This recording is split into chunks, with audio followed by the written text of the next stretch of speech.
Boa tarde, pessoal. Todo mundo me ouve com clareza aí, tudo bem? Tá? Mais ou menos? Tudo bem? Dá para ouvir? Bom, o Adilson me pediu para eu dar um título para a palestra e fazer um resumo. Eu escrevi o resumo, leia o título.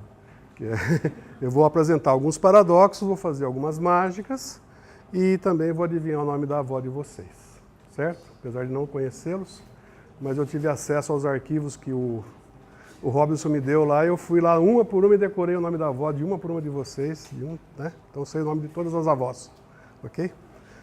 Por que eu dei esse título e o que nós vamos fazer aqui, né? Bom, é porque eu quero provar que a matemática é bastante interessante. E como que veio o meu interesse próprio para estudar matemática? Primeiro veio no curso de formação continuada de professores. Os professores nos procuram na universidade com dois objetivos. Atualização de conhecimentos, porque faz tempo que eles estudaram nas universidades, querem reviver a matemática de novo, a matemática mais viva, e também porque o interesse dos alunos estava cada vez menor. Qualquer celular hoje em dia interessa muito mais do que qualquer professor, certo? Isso, de alguma maneira, deixa a gente meio triste, né? Então, em conversa com professores, como é que a gente faz para aumentar esse interesse? O segundo motivo, porque eu sou amigo do João Sampaio. Não sei se vocês o conhecem, estão tendo aula com ele, mas quem é amigo do João Sampaio tem uma experiência única na vida, porque ele está sempre feliz e ele transmite felicidade para os outros, e ele faz da matemática uma coisa de felicidade. Então, a amizade com ele me fez também gostar de matemática recreativa.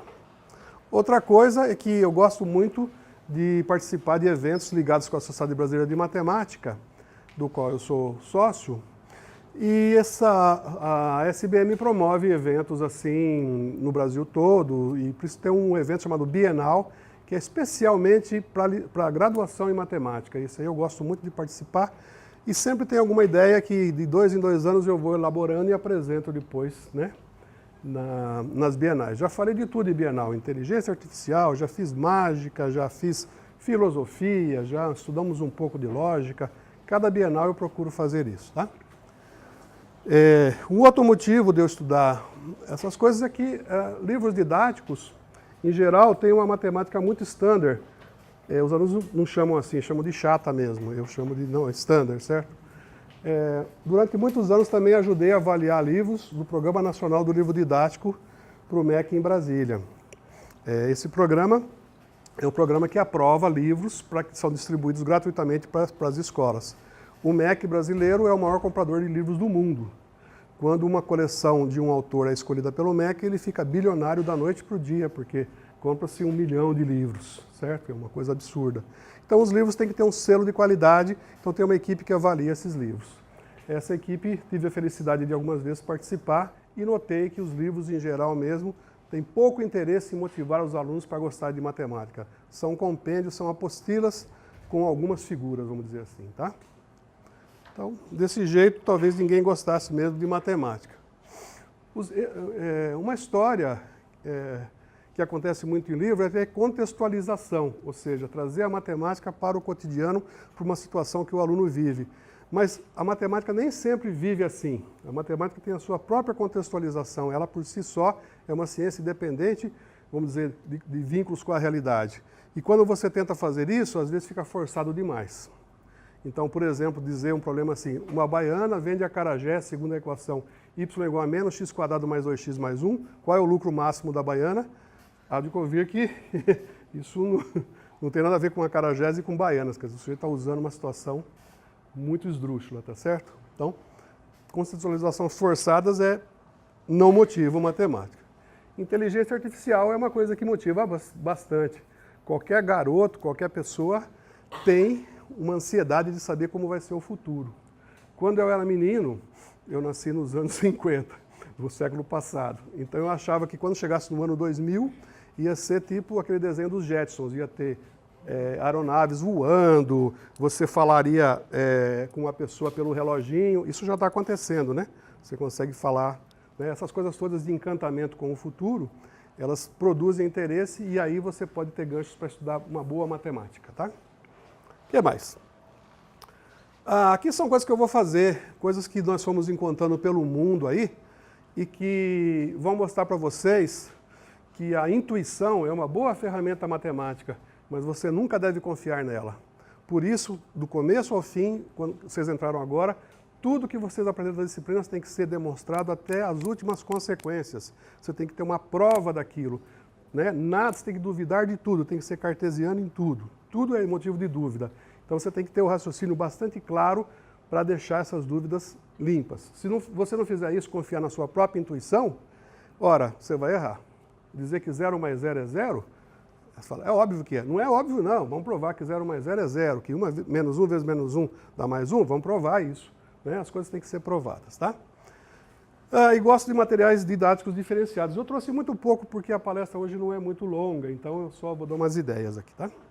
Tudo bem. Dado o calendário, foi o seguinte, estava eu e o meu amigo João Sampaio numa cidadezinha lá em Minas Gerais, chamada Diamantina, numa escola de álgebra, coisa que não é da nossa área, nem minha, nem do João. Mas nós fomos convidados a fazer uma palestra para professores, paralelamente ao encontro de pesquisadores internacional que teve em Diamantina.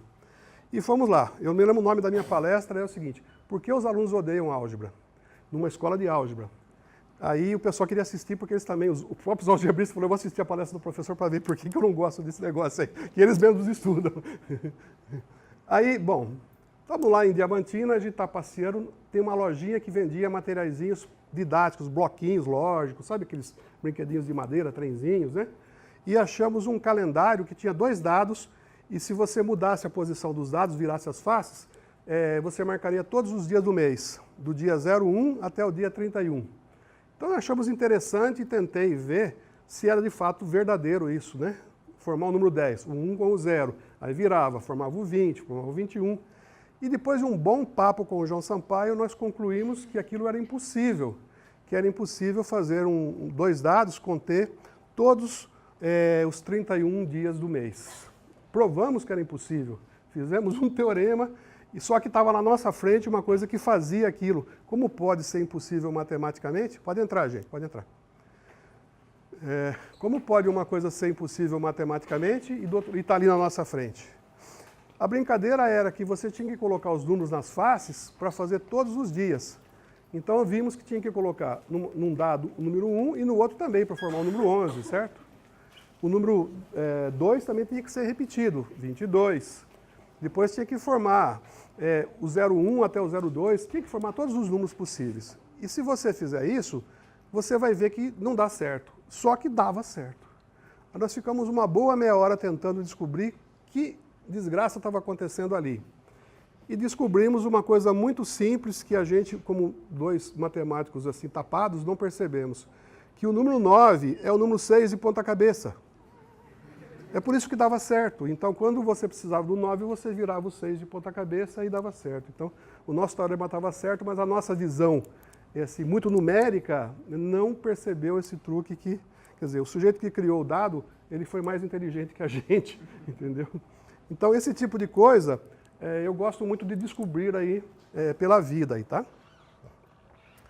Um outro problema clássico já caiu no Enem americano há muitos anos atrás, 30, 40 anos atrás, que era o seguinte, esse probleminha que está aqui do lado esquerdo. Seja ABCDE uma pirâmide de base quadrada, cujas faces laterais são triângulos equiláteros, e seja FGHI um tetraedro regular, cujas faces sejam triângulos equiláteros, congruentes às faces laterais da pirâmide. Suponhamos que se juntem os sólidos de maneira que a face ADE da pirâmide coincida com a face GIH do tetraedro, o resultado sendo o poliedro ABCDEF da figura 2, aquele lá. Vocês entenderam? 2 sólidos separados, quando se juntou, forma aquele lá. E a pergunta era, quantas faces tem esse poliedro? Ora, se você contar a pirâmide ali, ela tem 5 faces, a base que é quadrada e 4 triângulos em volta. Se você contar o tetraedro, tetraedro só pode ter 4. Então, 5 mais 4 dão 9 faces separadamente. Quando você junta duas, elas duas desaparecem porque elas são congruentes, certo? Então a resposta natural seria 9 menos essas duas que juntaram, 7. E aí o menino não respondeu isso, 7 ele não respondeu, ele respondeu outro número e deram errado para ele. Ele foi para a casa dele, conversou com o pai e com a mãe dele e eles viram que esse problema, a resposta não é 7. Vocês sabem quanto é a resposta?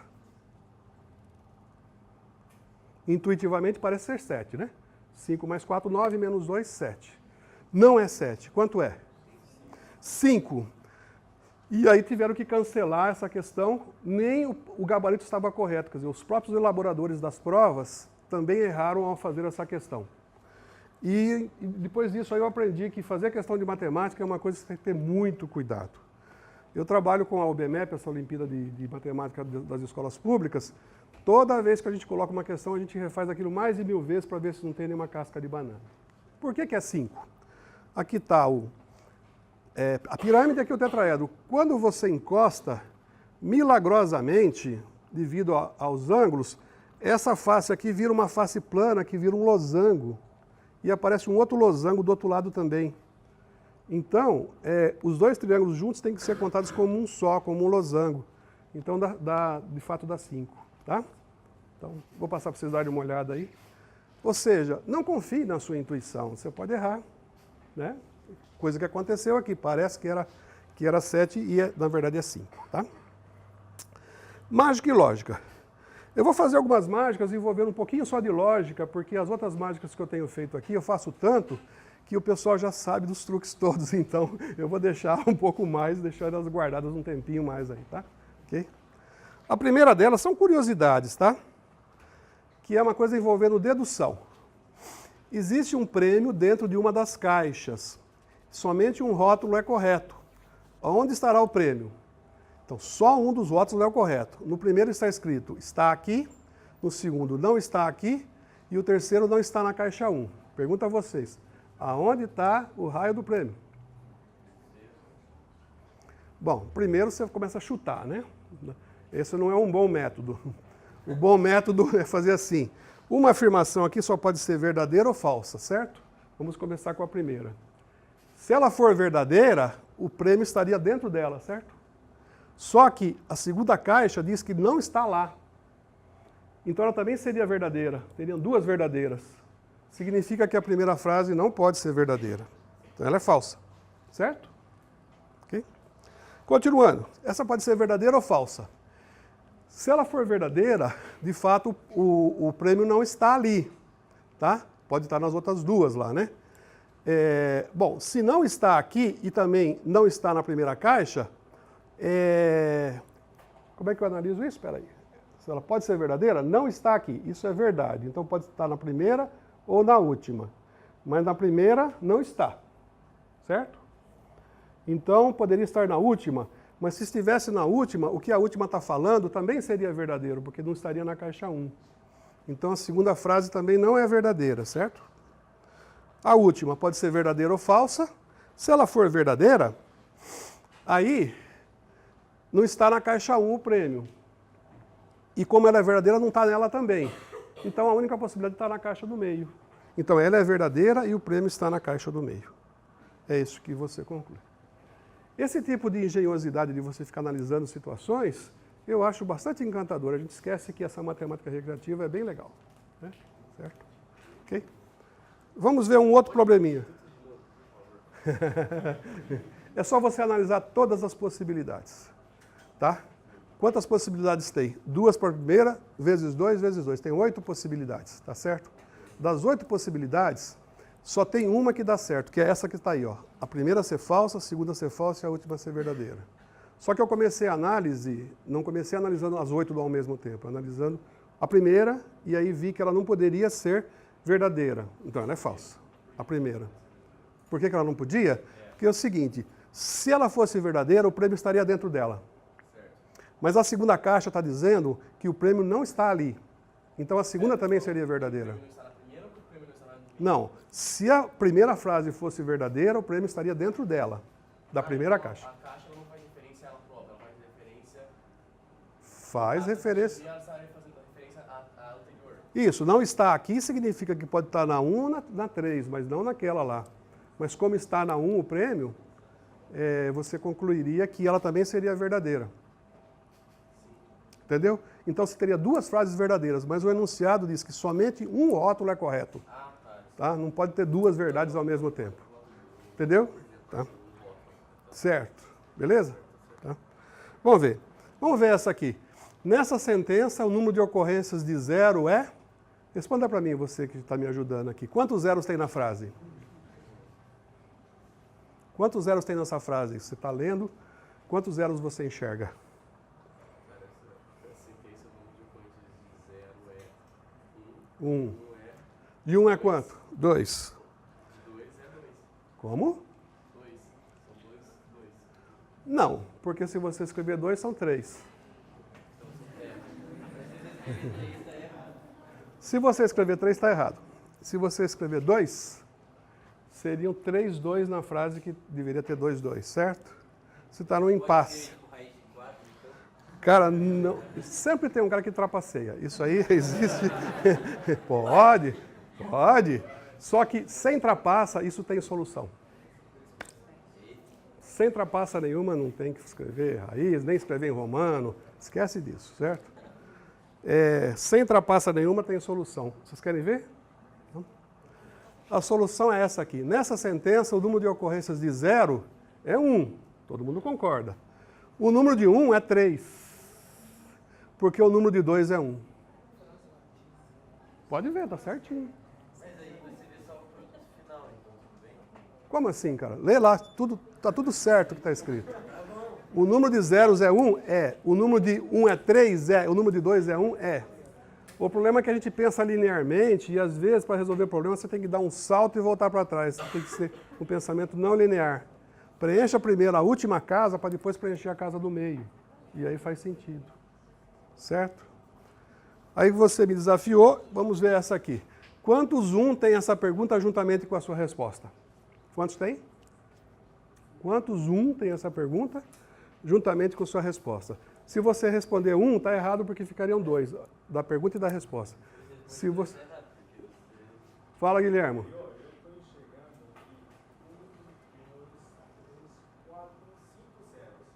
Você está vendo uma bolinha, né? É outro trapaceiro também, tá vendo? É outro trapaceiro.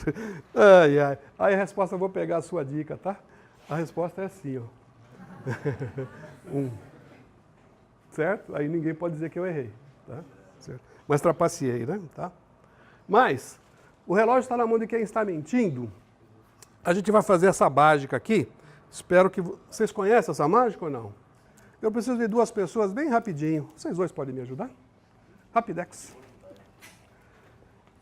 É uma mágica de lógica. Como é o seu nome mesmo? Guilherme. Guilherme, e o seu? Débora. Vocês conhecem essa mágica do relógio? Não. É o seguinte, vocês vão combinar entre vocês 2 que um só vai falar a verdade, e só a verdade, e o outro vai mentir, e daí pra frente, quando combinar, só tem que mentir. Certo? E não vão me contar quem fala a verdade e quem fala a mentira. Pode combinar. Quando estiver pronto, vocês me chamam. Um só fala a verdade e o outro só fala a mentira. Combinado? Posso virar? Ainda não? É a Guilherme e Débora, isso. Posso virar ou não? Pronto? Pronto? Tá. Então, não sei qual fala a verdade e qual fala a mentira. Eu vou entregar o meu relógio para um de vocês 2. Vocês 2 vão colocar as mãos para trás assim.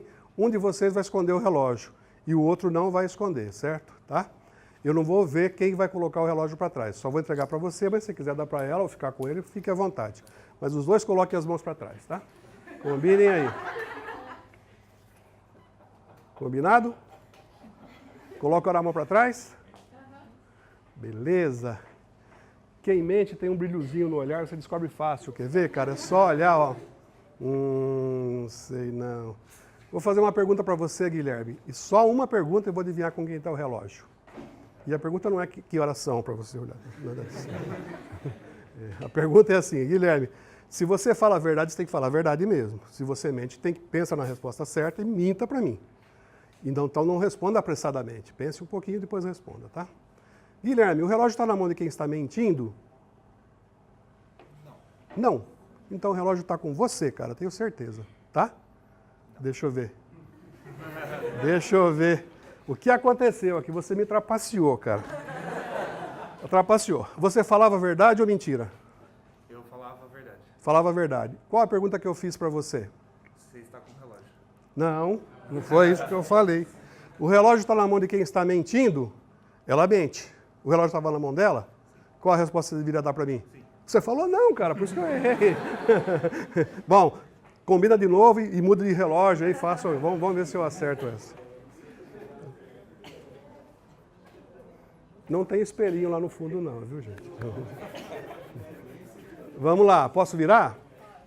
Vamos lá, Gabriela, né? Débora, perdão. Débora, deixa eu ver o olhar. Mentirosa, não sei não. O relógio está na mão de quem está mentindo, Débora? Pense bem antes de responder. Sim. Sim? Então o relógio está com ele? Sim. Tá mesmo? Aê, cara, Devi. Obrigado, gente. Tá? Obrigado. Palmas para eles dois aqui. Não importa quem fala a verdade e quem fala a mentira, e não importa com quem está o relógio. Se a resposta for não a essa pergunta, está com a pessoa o relógio. Se a resposta for sim, está com o outro. Você monta as 4 possibilidades e vê que sempre é assim, entendeu? Então, um pouco de lógica faz você ganhar dinheiro. Talvez perder amigos, mas ganhar dinheiro consegue, tá? Muito bom. Outra mágica envolvendo lógica é essa aqui. Eu tenho um aparato aqui com 3 teclas. Aqui tá, olha aqui, ó. Tecla A, ela acende e apaga, tá? A tecla B também acende e apaga essa lâmpada. E a tecla C acende e apaga, tá? Qual é a brincadeira? Você faz uma aposta com alguém, essa pessoa vai escolher 2 teclas e o mágico vai ficar com uma tecla só. Então, quem fizer a lâmpada acender, ganha a aposta. É claro que é 2 contra 1, certo? Você tem 2 chances para acender a lâmpada, enquanto o mágico só tem uma. A única coisa que eu vou fazer é embaralhar as teclas para vocês não perceberem facilmente qual tecla apertar, tá? Então eu vou aqui, embaralho as teclas. Pronto, embaralhadinha. Pode apostar comigo? Escolhe uma tecla, A, B ou C? C. Olha, não vou mexer na caixinha, tá? C. Se acender, você ganha. Senão, você pode escolher mais uma ainda. C. Você pode escolher agora entre A e B. B. Não quer trocar? Vamos lá. Trocar pela A? Certeza? Pronto, trocou pela A. Se você tivesse escolhido a B, você teria ganho, mas você trocou de última hora. Por que você fez isso, cara? Tá? Vou embaralhar de novo. Muito bom. Pode jogar comigo, você? Que é A, B ou C? A. Pode ser sortuda, porque aquela foi B, não deu. Agora entre B e C, escolhe uma. B? Na ordem mesmo? Não vai querer mudar? Se você tivesse escolhido a C, você teria ganho. Isso sim, você perde amigos. Tá. É claro, a coisa é feita para que sempre dê certo. Existem 2 coisas que vocês podem explorar aqui, com o mecanismo dos circuitos, como é que eu montei isso, ou então do ponto de vista lógico. O circuito é muito ridículo. É demais de fácil ver o que está acontecendo. Então é melhor a gente primeiro ver um pouco da matemática por trás. As possibilidades são aqui, o 0 é desligado e o 1 é ligado, certo? Então 0, 0, 0 significa que as 3 teclas estão desligadas. Depois 1, 0, 0 significa que a A eu liguei e deixei desligada a B e a C. E assim por diante, tá? O que acontece? Quando eu viro de costas aqui, eu desligo as 3. Então eu estou na posição 0, 0, 0. Estou nessa posição aqui. E para acender, só vai acender se as 3 estiverem na posição 1, 1, 1. Então, por mais que você faça a maracutaia, você vai apertar a tecla número 1, depois uma outra e a terceira que vai dar 1, 1, 1, né? Certo? Então, você quer transformar isso aqui nisso. É a única possibilidade. Mas como é que eu faço isso? Eu programei isso aqui? Nada. Isso aqui é um circuito em série, ou seja, vem a energia elétrica, passa pelas 3 chavinhas. Eu desliguei as 3, o que acontece para você ligar? Você tem que ligar as 3, é só isso. Entendeu? Tá? Então a lógica por trás é bastante interessante, mas a realização disso é bastante simples. Tá? Então essa é uma outra mágica envolvendo lógica. Eu tinha uma pequenininha, mas aí o pessoal achava que eu modificava assim, a pessoa falava e eu apertava um botãozinho escondido, entendeu? Aí não é isso. É o próprio circuito mesmo que faz isso, tá bom? Muito bem. Agora eu vou começar uma viagem pelos paradoxos. Deixa eu contar uma história para vocês, que é o seguinte, eu resolvi fazer matemática, resolvi mesmo, porque eu colecionava papeizinhos que vinham em chicletes. Antigamente tinha uns chicletes que era uma fitinha, era um chiclete muito azedo, assim, era de morango. Não sei se vocês chegaram a ver, eram umas fitinhas assim, que vinham enrolado num papel, que tinha um papel branco e em volta tinha um outro. Não existe mais, não se vende mais esses chicletes. Não lembro nem mais o nome, mas tinha os chicletes. O que acontece? Esse papelzinho que vinha em volta dele, vinham frases, e eu colecionava esses papelzinhos porque eu gostava das frases. Eram frases bem humoradas. E uma das frases, apareceu a seguinte frase, que era do Milor Fernandes, que era a seguinte, me lembro bem até hoje. Toda regra tem exceção, e isto é uma regra. Sendo uma regra, ela deve ter uma exceção. Portanto, existe uma regra que não tem exceção. Falei, como é que é isso? Aí pegava a lei e deu, toda regra tem exceção. Beleza. Mas isso é uma regra? É. Então ela tem exceção. Qual é a exceção dela? Dizer que existe uma regra que não tem exceção. Mas ele não falou que toda regra tem uma exceção? Como que eu saí de uma afirmação e cheguei no oposto, raciocinando corretamente? Aí eu atormentei a minha professora, meu pai, a minha mãe, todo mundo eu atormentei. Me explica o que está acontecendo aqui, porque a minha cabeça tem um nó aí que eu queria entender. E isso é típico de um paradoxo. Ninguém me respondeu isso e aí eu peguei gosto por essas coisas, de ver que a matemática ela tem essa engenhosidade e ela é brincalhona também. Ou seja, se alguém não tivesse feito chicletes no mundo, eu não seria professor de matemática, certo? Essa é a conclusão, certo? Tá? Por que isso acontece? A gente vai conversar um pouquinho sobre isso. Primeiro, a gente precisa dividir, pelo menos assim do ponto de vista didático, o nosso pensamento entre indução e dedução. Que diferença tem quando eu intuo alguma coisa ou quando eu demonstro alguma coisa? Na indução, as conclusões são baseadas em experiências. São generalizações de um certo número repetido de observações. Essa maneira de raciocinar recebe o nome de raciocínio indutivo. Me dê exemplos, professor. Pronto. Tem um exemplo aqui. Unidades práticas de medida. Por exemplo, onde Judas perdeu as botas, isso é o infinito. Popularmente. Uma cacetada é 100 mil. Uma pancada não é tanto, é 10 mil só. Uns 1000, aí é 1000. Uns 1000. Um monte é 100, um pouco é 10, uma miséria é 1, um cisco é 0,1, porcaria nenhuma é 0,01, nem que a vaca tussa é menos ainda, nada é quase nada, na dica de nada é menor, uma titiquinha é muito pequenininho, um pentelésimo quase não se vê, e nem forçando a amizade, aí não, aí é zero absoluto mesmo, aí não vamos mexer. Então isso aí é um jeito de medir usando intuições, indução. Também tem os erros, né? Os graus de precisão. Quando você diz vai sem dó, o erro é de 100%, não vá. Certo? Vai na fé, o erro é de 50%. Das coxas, 30%. Mais ou menos, uns 20%. Exatamente, não é o exatamente, é só 5% de... Tá?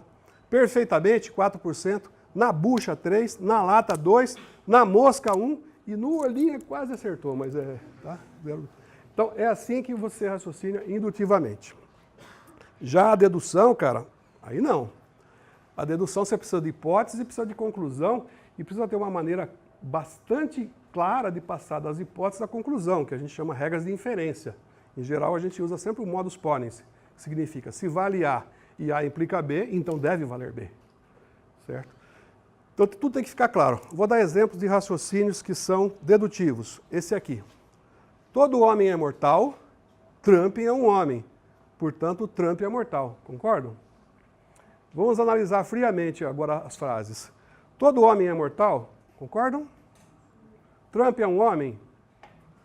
Aí tem dúvida, certo? Talvez fosse um demônio, sei lá, uma coisa, certo? Né?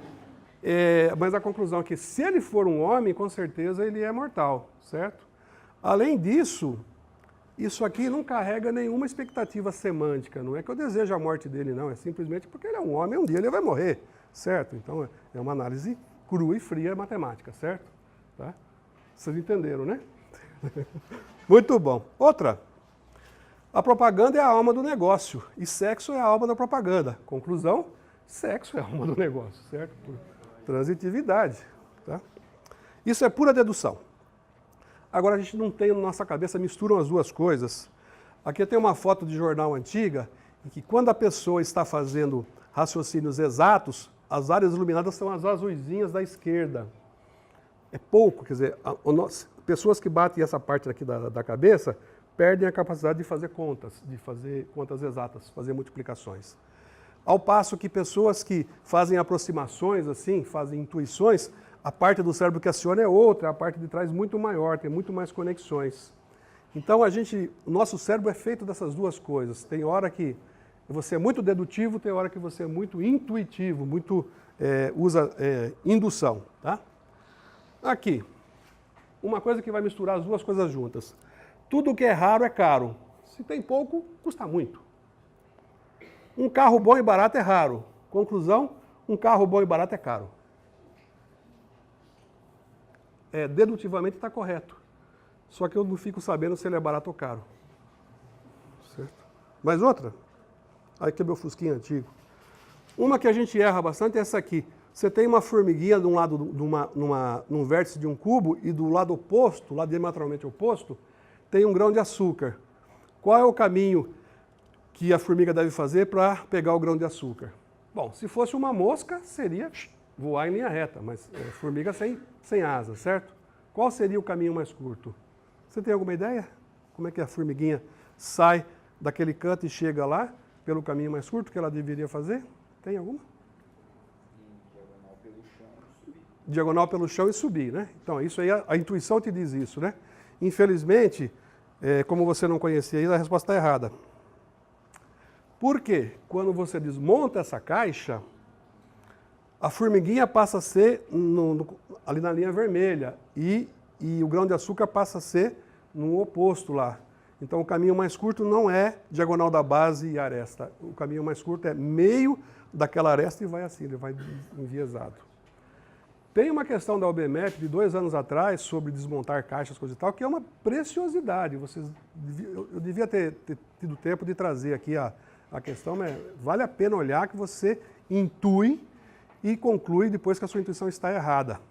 Até um menininho muito inteligente, quando fez a prova, eu estava ajudando a corrigir, escreveu assim: a matemática me diz que o caminho mais curto é esse, mas mesmo assim eu não acredito. E ele acertou, mas o caminho mais curto era outro, tipo esse aqui. Tá? Bom, tem várias coisas desse tipo, comparar a Terra com uma laranja, eu vou pular isso. Agora eu vou colocar uma coleção de paradoxos. O primeiro que eu conheço é de Sócrates. Só sei que nada sei. Isso é paradoxal? Primeira pergunta, como ele sabia disso? Certo? Então, isso é bastante paradoxal. O que mais? Quando alguém afirma, estou mentindo agora, é verdadeiro ou falso? Eu falo a frase, estou mentindo agora. Se o que eu acabei de falar é verdadeiro, significa que o que eu acabei de falar tem que valer. E eu acabei de falar que eu minto. Então, se eu falo a verdade, eu sou mentiroso. E se o que eu acabei de falar é uma mentira, o que eu acabei de falar não é verdade. Mas como eu disse que estava mentindo, isso não é uma verdade, então eu falo a verdade. Conclusão, eu falo a verdade sem somente ser, eu falo a mentira. É bem paradoxal. De mesma natureza que o outro. Se você quiser atormentar alguém, escreva num papelzinho. A sentença escrita no verso desse envelope é verdadeira. E do outro lado você escreve, a sentença escrita no verso desse envelope é falsa. E pede para dizer se ela é falsa ou verdadeira. Se for verdadeira o que está escrito, do lado de trás deveria ser verdadeira, mas do lado de trás está escrito que o que está na frente é falso. Então, se é verdadeiro, vira falso. E depois, se você conclui também se é falso, vira verdadeiro. Então, essa coisa de verdadeiro ou falso tem um problema aqui, né? Mas, paradoxo da exceção é esse que eu citei dos chicletes. Duplo paradoxo. Isso aqui, dizem que é uma coisa desde os gregos antigos, que é mais ou menos assim. Tinha um professor de direito que dava aula particulares para um aluno. E esse aluno se formou com ele. E o professor falou assim para o aluno, eu sou um professor tão bom, mas tão bom, que se você pegar a sua primeira causa e perder a primeira causa, você não precisa pagar as aulas que eu estou te dando. Combinado? Combinado. Aí o aluno se formou e não pegava causa nenhuma. O professor queria receber, com raiva dele, entrou na justiça contra ele. Então a primeira causa que o aluno teve que defender foi contra o próprio professor, entenderam? Aí o que acontece? O professor disse assim, bom, eu posso ganhar ou perder a causa. Se eu ganhar, você tem que me pagar, porque eu ganhei. E se eu perder, você tem que me pagar também, porque eu combinei com você que você só não me pagaria se ganhasse a primeira causa, e você perdeu. Aí o aluno disse, não, eu posso ganhar ou perder. Se eu ganhar, não preciso pagar nada, eu ganhei. Agora, se eu perder, significa... Como é que é?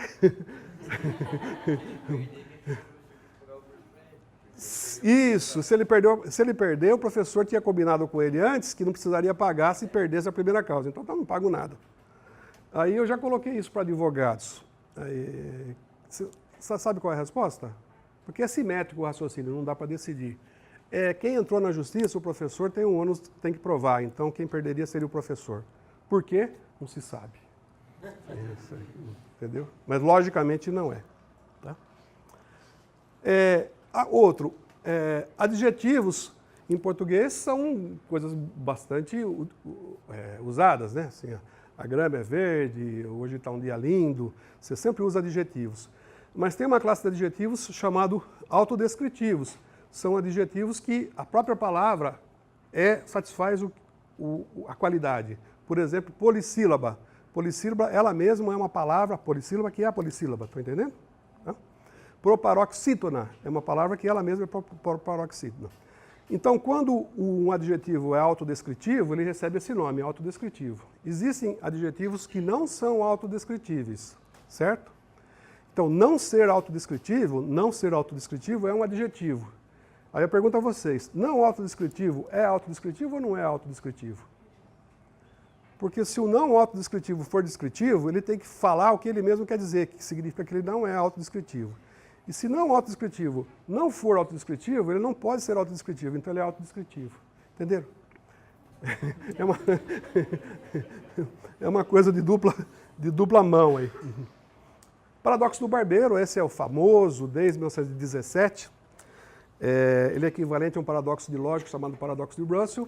Diz assim que numa ilha deserta tinha um reinado em que o rei colocou uma lei. Todas as pessoas daqui têm que ser barbeadas pelo barbeiro, não pode ficar ninguém barbudo. E só pelo barbeiro, exceto se a pessoa fizer a própria barba. Tá? Aí, essa era uma lei, quer dizer, o barbeiro tinha que barbear todas as pessoas que não fizessem a própria barba. A pergunta qual é? Quem é que faz a barba do barbeiro? Se o barbeiro fizer a própria barba, ele está na população que faz a própria barba, então ele não deveria se barbear. Mas se ele não fizer a própria barba, ele é barbudo, então ele está na população que deveria ser barbeada por ele. A conclusão é que o coitado não sabe o que fazer. Aí vem os trapaceiros, bota uma barbeira mulher, ou um barbeiro pequenininho, uma criança para barbear, aí não tem esse problema, entendeu? Aí você resolve o paradoxo com trapaça, mas não é com trapaça que a gente está aqui. Paradoxo 19, vocês vão aprender em cálculo, tá bom? Vou deixar para o cálculo A. Paradoxo pela vida. Nas relações sociais, eu fui colecionando, de vez em quando eu me deparo com um paradoxo e guardo ele. Eu nunca ficaria sócio de um clube que me aceitasse como sócio. Mas como assim? E quando aceita, ele não quer? Entendeu? Tá? Outro, moto perpétuo, é aquela máquina que gera energia elétrica, transformando energia elétrica em mecânica. E energia mecânica, de novo, vira energia elétrica. É como se você inventasse um liquidificador, que ele virasse um dínamo e que gerasse energia e que fizesse ele próprio funcionar. Então você pegaria a tomada do liquidificador, colocaria dele mesmo, porque ele gira produzindo energia para ele mesmo funcionar. Nunca deu certo isso, certo? Tá? Então tem uma autorreferência aí que é paradoxal. Um exemplo da religião. Vou provar que o mal existe no mundo. Então, dizem que Deus é um sujeito todo-poderoso. Ele pode tudo. Tudo que você imaginar, Deus pode fazer. Concordam? Então ele pode fazer uma pedra tão pesada que ele mesmo não pode carregar. Certo? Ele pode fazer tudo. Então ele pode fazer uma pedra tão pesada que ele mesmo não pode carregar. Então tem uma coisa que ele não pode fazer. Que é o quê? Carregar essa pedra aí. Então, se ele pode tudo essa aí, ele poderia fazer, mas depois ele não poderia carregar o que fez. Dissolvente universal, isso aqui é do tempo da alquimia. Inventaram uma substância que dissolve tudo. Só teve um probleminha. Qual é? Hã? Não tem onde guardar. Porque Se ela dissolve tudo, ela também se autodissolveria, certo? Ela dissolve ela mesma, né? Certo? Então, paradoxo da propaganda. Estão preparados? Sintonizem aqui na tela, vocês vão ver uma coisa espetacular. Isso é paradoxal, né? Contraditório. Aliás, paradoxo significa, além da doxa. Doxa significa crença em grego, mas não crença assim, não é episteme, não é conhecimento organizado, é crença mesmo, intuições, além da crença. Aqui, os computadores antigos apareciam isso, hoje em dia não tenho visto mais. Problema de comunicação com o teclado. Para continuar, pressione qualquer tecla.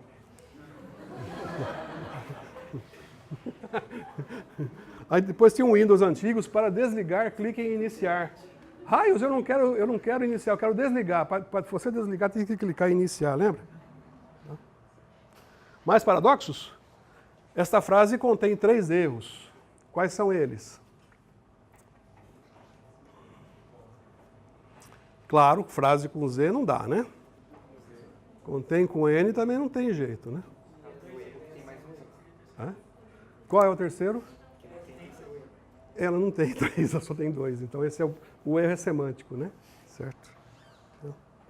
Outra, essa sentença contém 6 palavras, certo? Digam se isso é verdadeiro ou falso. Falso, porque essa sentença contém quantas palavras? 5. 1, 2, 3, 4, 5. Então essa aí é falso, todo mundo concorda? Jura de pé junto que é falso? Falso, falso, falso. Se uma coisa é falsa, a sua negação é verdadeira. Então eu vou negar e vai ser verdade.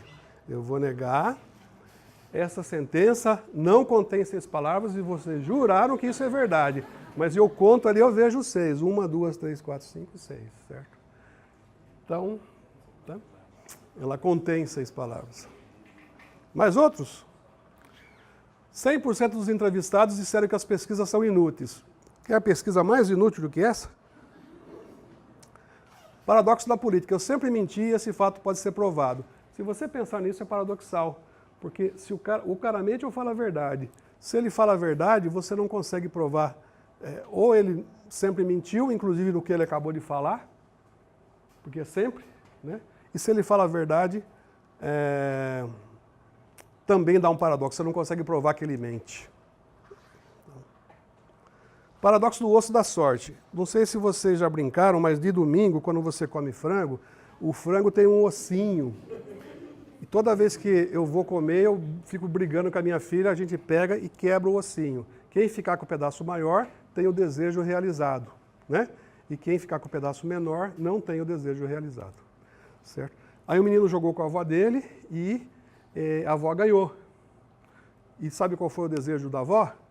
Foi que o netinho ganhasse. A avó ganhou ou perdeu? O desejo dela vai ser realizado ou não? Bom, essa besteira toda já não me faz mais comer frango normalmente. Toda vez que eu vou comer, eu lembro desse negócio aí e fico procurando esse ossinho lá, tá? Mais outro, paradoxo do ímã de geladeira. Eu queria fazer esses imãzinhos. Abaixo o uso de ímãs de geladeira. Por que você coloca isso numa geladeira? Não interessa, mas que é legal é. Mais paradoxos? Não existe solidão maior do que a companhia de um paulista. Isso é um carioca dizendo. É o Nelson Rodrigues. Né? Quem é paulista não gosta disso, mas que é legal é. Quando um chato vai embora, que presença de espírito. Não é legal essa? A todos aqueles que jamais terão um livro dedicado a si, dedicamos esse livro.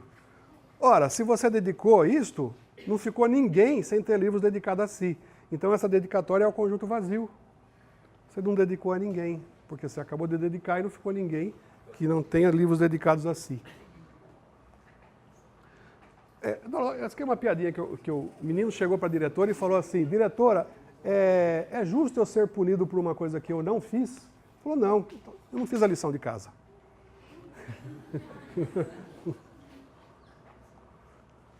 Professora, é verdade que preposição é uma coisa muito feia de se terminar a frase com?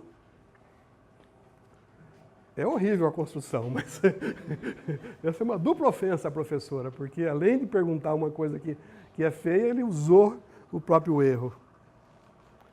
Como deixar um aluno nervoso? Isso a gente usa quando tem defesas, assim, mestrado, doutorado. Você chega para a pessoa, olha bem, assim, calmamente e fala assim para ela, haja o que houver, não fique nervoso. Sabe com quem eu aprendi isso? Com o professor Chaim Ronig, que acabou de falecer em São Paulo, um professor muito querido aqui, que morreu bem velhinho já, foi ontem que ele morreu, né? O Chaim fazia isso, ele chegava, pegava no braço da pessoa, olhava bem, ele todo carinhoso, haja o que houver, não fique nervoso. Como haja o que houver? Como assim? Se você encontrar essa sentença na lousa, apague-a. De vez em quando eu escrevo ela na lousa, só para ver alguém apagando. Agora tem duas coisas que não são paradoxos, mas isso é uma poesia. Isso que está aí. Alguém imagina o nome dessa poesia? Uma poesia concreta? Eu achei de um bom gosto, cara, assim, isso aí, bom, parece uma coisa de matemática, né? Sabe como se chama essa poesia? Vou clicar aqui. Zen. Você fica olhando para isso e fica zen. E aí vê o zen aparecer ali, entendeu? Isso é um zen. Tem toda a simetria zen aí, entendeu? Está escrito zen. Uma foto que eu gosto muito vai mostrar para vocês a diferença entre semelhança e congruência. É isso aqui. Esse moleque é semelhante ou é congruente a bonequinha? Eu não sei. É igual, certo? É igual. Uma outra poesia concreta é essa aqui. O que diz essa poesia?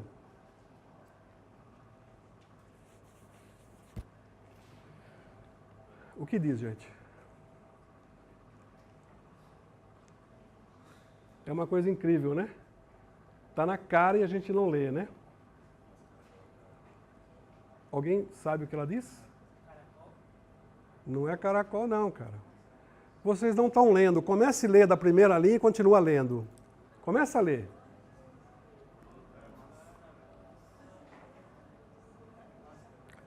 Colocar a máscara, colocar a máscara, colocar a máscara. O cara está falando para vocês 1000 vezes a mesma coisa. Colocar a máscara e colocar a máscara. É isso que é a poesia. A poesia é você colocar a máscara. Tem, né? Então o pessoal fica inventando criptografias assim, super seguras. Essa é super segura. Todo mundo vê caracóis, aí não tem caracol. Colocar a máscara. Autorreferência. Bom, aqui, gente, se vocês pegarem as gravuras do Escher, né, aquele pintor, acho que ele é holandês, né? Vocês vão ficar maravilhados, né? Eu vi a exposição dele. Essa é uma autorreferência clássica dele. Como uma mão pode estar desenhando a outra, saindo do papel, né? Opa, obrigado. Aqui tem o infinito. Toda latinha de pó royal tem o infinito. E é autorreferencial. Por quê? A latinha de pó royal, dentro dela tem desenhado uma bendita latinha de pó royal lá. E nessa latinha de pó royal, dentro dela, menorzinha, tem uma outra latinha de pó royal. Tá? Então, dentro dessa latinha tem outra latinha. Isso é o LF0. É o conjunto ômega lá entendeu? Existe um infinito ali na sua cara, entendeu? Tem uma coisa que se autorreproduz ao infinito. Ah, é? Como? Gengibre? Se você tomar, você fica grande, infinito. Uma garrafa e lá tem a mulherzinha e assim por diante, né? Autorreferências é que produzem paradoxos, né? Sempre tem autorreferência. Autorreferência em uma prova. O último exercício do meu exame de matemática era uma questão aberta. Escrevo uma questão apropriada para o exame final e respondo-a. Minha resposta foi simplesmente copiar a pergunta 2 vezes. O professor gostou e eu fui aprovado. Por quê? Porque escrever uma questão apropriada para o exame final e responder é uma boa questão para cair no exame final. E a resposta disso aí é ela mesma. Não sei se vocês entenderam, mas é uma... Cara... A Ponte da Mentira. Era uma vez um país mágico. Um habitante desse país tinha um filho mentiroso. Para forçá-lo a contar a verdade, o pai, ao se aproximar de uma ponte, antiga ponte, disse ao filho que se tratava da Ponte da Mentira. Ela sempre desmoronava se por ela atravessasse o mentiroso. O menino se sentiu ameaçado e contou ao pai que tinha mentido para ele antes de chegarem à ponte. Os dois atravessaram então a ponte e ela caiu. O pai mentiu, pois de fato não existe a Ponte da Mentira. Está cheio de paradoxos aí, né? Cheio de paradoxos. Muito bom. O que mais que eu tenho? Eu tenho a última coisa que eu prometi, é adivinhar o nome da avó, certo? Quem já conhece esse truque, bico calado. Quem não conhece, eu vou adivinhar o nome da avó. Só quero que vocês levantem o braço. Quem não conhece esse truque de como adivinhar o nome de uma avó? Que ótimo, cara. Vai ser muito bom. Vai ser bom. Vai funcionar assim, ó. Eu tenho duas coisas aqui que eu vou distribuir para algumas pessoas, que não dá tempo de fazer para todo mundo. Um papelzinho azul, no qual vocês vão escrever aqui o nome da avó em letras de forma bem grande. Certo? Maria aqui. Minha avó chama Maria, escrevo Maria aqui. Uma vez feito isso, escrever o nome da avó, vocês vão dobrar o papelzinho em 4, dobrar ele em 4, da maneira que eu estou fazendo, e colocar dentro desse envelopinho que está aqui. Então aqui dentro vai ficar o nome da avó. E aqui do lado de fora do envelope tem uma etiqueta branca. Vocês vão escrever um número aqui, só um número. Esse número é assim, o número de vogais do nome da sua avó, menos o número de consoantes, tudo vezes 7. Para não ficar confuso, eu vou escrever aqui. É assim, pega o número de vogais, menos o número de consoantes, e multiplica por 7. Isso aqui vai dar um resultado. Esse resultado, para quem eu entregar o envelope, vai ser escrito do lado de fora aqui do envelope, tá? Então dentro vai ficar o nome da avó dobradinho, para que eu não enxergue, aqui dentro, e do lado de fora vai ficar aqui o número 7, tá bom? Eu vou distribuir para umas 7, 8 pessoas para escreverem o nome das avós, e aí a pessoa escreve, faz isso que eu falei, e coloca dentro do envelope, eu vou recolher depois. Lembre-se que pode dar 0, se o número for igual, né? Ou pode dar negativo também, certo? Então, é uma coisa que pode valer das duas maneiras. E como eu vou adivinhar nomes assim, não naturais, assim, não triviais, eu não quero nome muito simples. Eu quero pessoas que tenham um nome da avó bastante diferente aí para eu. Menos japonês, pelo amor de Deus. Assim, não consigo ler, certo? Você escreve o nome da sua avó aqui para mim? Escreva. Vou mudar do lado de cá. Vocês entenderam? O Robson não. Vocês vão achar que eu fiz. Deixa eu dar para ela, tá? O nome da sua avó é diferente? Mais ou menos. Grande? É, mas não é... Bom, pode colocar, senão eu vou ter dificuldades aqui. Você escreve? Tá? Só para não... O que mais aqui? O pessoal do PET não vale. Lá? Tudo bem? Passa para lá para mim, por favor. Aqui. Mais um. Mais um. Só tenho mais um para ele lá. Tá? Escrevam rapidinho o nome da avó em letras de forma. Dobrem em 4, coloquem dentro. E daí eu vou, façam a conta, eu vou recolher e vou adivinhar o nome da avó. Certo? Agora precisaria daquela mocinha que fica dançando, distrair o pessoal, tá? Daqui a pouquinho.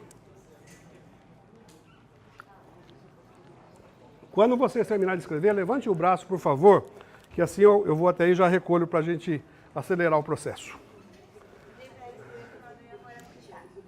Ah, não tem problema. Vou tentar adivinhar. Colocou dentro? Dobrou em 4? Já? Levante o braço quem já aprontou. Já aprontou? Tá, já está dentro? Vou colocar aqui. Mais? Aqui não, ainda não? Lá no fundo? Aqui. Quem mais eu entreguei aqui? Ok. Só para mim. Aqui está pronto. Já está pronto? Coloque dentro. Já vou recolher. Obrigado. Obrigado. Obrigado. Número menos 7. Puxa. Mais. Aqui. Aqui. Mais alguém? Todos? Estão todos aqui. Bom, o que eu vou fazer agora é só pedir um minutinho de silêncio para vocês, porque eu tenho que fazer uma conta que não é muito simples. E aí eu vou adivinhar o nome da avó, tá? Deixa eu pegar esse primeiro envelope aqui. 7 vezes 3. Começa com a letra C. C, é isso mesmo. Como é que é o C depois? CL. CL. CL. Já sei. Tem alguém aqui cujo nome da avó é Claudete? Sua avó chama Claudete? Deixa eu ver. Está aqui. Claudete. Próximo. Nome diferente. Tem um G no começo. Eu acho que é a Dona Geralda. Alguém tem a avó chamada Dona Geralda? Correto mesmo? Deixa eu ver. Dona Geralda.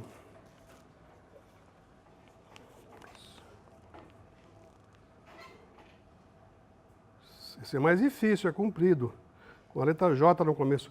Dona Jardelina. Jardelina? Esse foi. Não estou acreditando. Está aqui. Jardelina.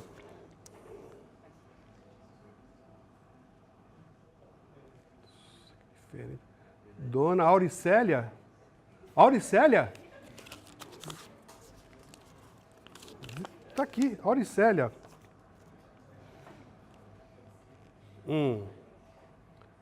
Isso aqui é o nome mais familiar. Eu tenho quase um nome, no meu nome tem esse nome também, a Dona Aparecida. Alguém tem a avó chamada Aparecida, verdade? Não é tão comprido assim. Não? Não. São 9 letras. Próximo. Isso é difícil, cara. Porque tem um Y no final. Dona Oremi. É isso mesmo? Um Y no final? Caramba, tá aqui. Esse é mais fácil, são só 3 sílabas. C com O, C-O, CO. Corina, Dona Corina. É? Corina. Só falta mais um. Quem que eu não adivinhei ainda que eu entreguei o envelope? Eu acho que eu não vou precisar nem abrir o envelope. O nome da sua avó começa com L e termina com A. Transmita para mim o meio dele agora. Pense bem no nome dela. Captei. É Dona Leonilda. É isso mesmo? Dona Leonilda, cara. 0. Tá aí, ó. Leonilda. Pronto, adivinhei todos. Você vê que eu tenho poderes mesmo, hein, Robson? Ixi, cara. Tenho poderes mesmo, cara. Bom. Época dos óculos, né? O óculos do super-homem, né? Na época eu não enxergo mesmo com esse aqui. Não, é o seguinte, eu ia fazer essa mágica na aula de teoria dos conjuntos na segunda-feira. Mas como tinha a palestra, se eu fizesse a mágica na segunda, eu ia estragar os meus alunos de teoria dos conjuntos que estão aqui, certo? Então eu resolvi não fazer a mágica e fazer aqui hoje. Você sabe como funciona, não? Como é que eu adivinhei? Chama-se princípio de indução finita. PIF. Princípio de indução finita. É assim, se algo é verdadeiro para n igual a 1, você tem certeza disso. E toda vez que valer para n, você conseguir mostrar que vale para n mais 1, então vale para todo n, certo? Pronto, essa é a revelação, é isso aqui. Acabou. É isso. Acabou. Bom, vamos adaptar então um problema. Então, funciona assim, vocês brincaram com dominós quando eram crianças, colocar os dominós assim do ladinho, se o primeiro cair e você tiver certeza que o de trás derruba sempre o da frente, todos cairão, todo mundo entende isso. Isso chama-se princípio de indução finita em matemática. E é a ferramenta que matemático tem para chegar até o infinito, para tentar chegar no infinito. As outras todas já admitem o infinito existindo, essa aí do finito tenta chegar no infinito, essa é a ferramenta, certo? Tá? Então eu adivinhei aqui o nome de 8 avós, poderia adivinhar o nome de infinitas avós, de todo mundo, do pessoal que está gravando lá no fundo, da população São Carlos, eu adivinharia todos, porque tem um mecanismo infalível, que é a indução finita, que adivinha nome de avó à vontade. Certo? Como funciona isso? Funciona assim, eu preciso do n igual a 1, e depois eu preciso que o n transfira informação para o n mais 1. O n igual a 1 foi me fornecido por essa minha amiga Beatriz, né, Beatriz? Quando ela estava entrando, eu cheguei, Beatriz, vem cá, como é que é o nome da sua avó? Ela falou, Claudete. A minha memória é tão ruim que eu escrevi Claudete naquele cantinho da lousa, ela está escrito Claudete lá para não esquecer. Eu depois falei, a mágica não vai funcionar se eu esquecer o nome da primeira. Claudete, está escrito lá. Aí ela sentou, ela não sabia de nada, né? Só escreve Claudete no papelzinho. Ela escreveu Claudete e distribuí para todo mundo, inclusive para ela. Quando eu recolhi, aí vem a indução finita.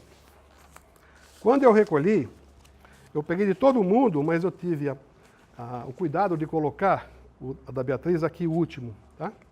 O último está escrito Claudete e a da Beatriz. Aí recolhi de todo mundo, está cheio de números aqui na tabuada do 7, às vezes com negativos, que não serve para nada. Esse número aqui é para distrair a atenção. E eu coloco 7, porque 7, todo mundo tem uma lembrança amarga dela da infância. Porque a tabuada mais difícil que tem é a do 7, entendeu? Então, você coloca algum mistério aí para, né? A tabuada do 7 é um inferno para a criança, não é verdade? Tá? Então eu botei a tabuada do 7. Esse número não serve para nada. Bom, aqui está no último escrito Claudete, da minha amiga Beatriz. Aí eu peguei um envelope aqui, que tem um número aqui, era um -7, que não me interessa. Eu pedi um silenciozinho para fazer umas contas, isso aí, embromação. E falei, tem alguém na plateia chamada Claudete? A avó chama Claudete? Ela levantou o braço, não foi, Beatriz? Eu abri o papelzinho e falei, tá vendo? Dona Claudete, o bico fechado, eu coloquei do ladinho ali. Era a dona, sei lá, Auricélia. Eu li, mas não falei. Botei lá. Segundo envelope, Dona Auricélia, é verdade, minha avó chamou Auricélia. Peguei, abri, tá escrito Dona Geralda. Eu, caladinho. Aí, Dona Geralda, aí fui sempre lendo de trás e falando na frente, certo? Quando chegou no penúltimo, eu já tinha lido Dona Leonilda. Então não precisava abrir o último, porque o último eu sei com certeza que estaria escrito Claudete. Mas eu falei, não preciso nem abrir, sua avó chama Leonilda. Leonilda. Pronto. Entenderam? Então é uma trapaça muito legal essa indução finita. Bom, vou parar por aqui, gente, tá bom? Muito obrigado, viu?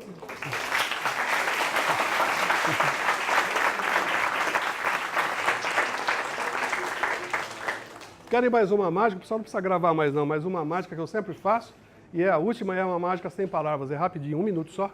Pode ser? O pessoal do PET já conhece muito bem essa mágica.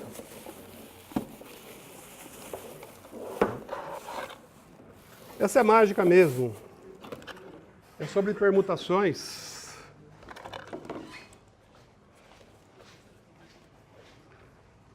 Aqui tem o sinal de trânsito, 3 cores. Se eu pudesse trocar as cores de lugar, quantos sinais de trânsito diferentes eu faria? Quantos? 6. A resposta comum é 9. Não sei por que as 3 cores, 3 lugares, 3... é errado. 3 cores no topo, 2 no meio e 1 só embaixo, certo? Tá? Então eu vou fazer uma permutação aqui agora dessas bolinhas todas. Seguindo a ordem natural. Esse material é caríssimo, tá certo? Vou colocar aqui. Na verdade é o seguinte, o que eu vou fazer, eu vou pegar uma bolinha e vou colocar aqui nesse tubo, vou explicar antes, depois eu coloco lá. Eu vou colocar aqui e aí a bolinha vai cair, então eu vou empilhar, tá? Beleza, então qual é a cor de baixo? Verde. Depois a do meio. Amarela, certeza? Amarela. E a última de cima? Vermelha. Agora vem a hora da mágica. Se não fizer isso, não dá certo. E as coisas permutam mesmo. Coisa de permutação. E a gente nunca deve repetir o truque, mas aqui eu vou repetir. Pra vocês entenderem melhor. A primeira bola é verde, né? Certeza. A segunda, amarela. Certeza mesmo, né? E a última eu vou colocar aqui na minha caixinha mágica. Isso aqui, em física, chama buraco negro. Em matemática é outro nome. Vocês vão ver já o nome dele, é? Conjunto vazio. Cadê a bolinha vermelha? Ela sempre esteve aqui dentro, está aqui embaixo. E o tubo não tem nada não, certo? Se vocês gostaram dessa trapaça, façam parte do PET, porque vocês vão aprender a fazer isso e muito mais, certo?